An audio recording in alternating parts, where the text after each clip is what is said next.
ये मनोज भैया की दिनेश भैया के रहे फरमाइश बनकर लड़का कहे सारे सिकवे गिले भुला के कहो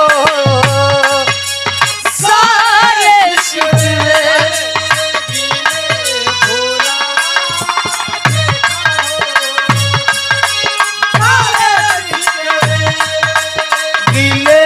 भुला के कहो जो भी कहना है मुस्कुरा के कहो जो भी कहना है मुस्कुरा के कहो जो भी कहना है मुस्कुरा के कहो जो भी कहना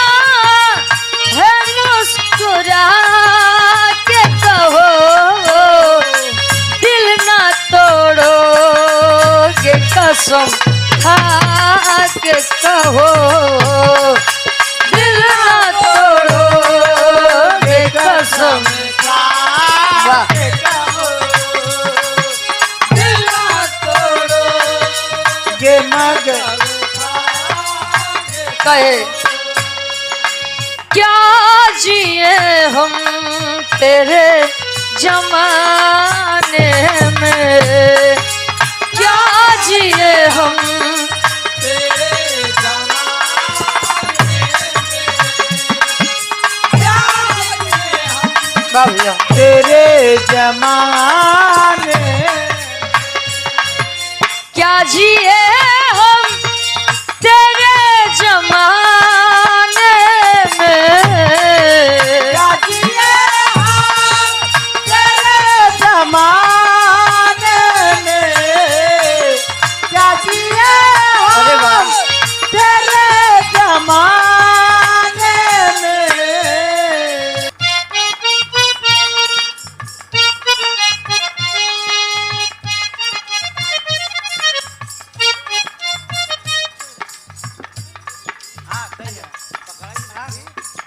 हेलो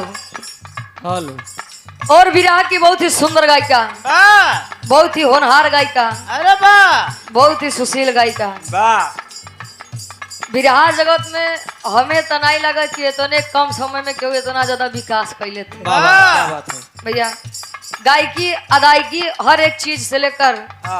ऐसा नहीं लगा कि अब प्रियंका तो हर गायकी 6 से 7 महीना की हुई वाह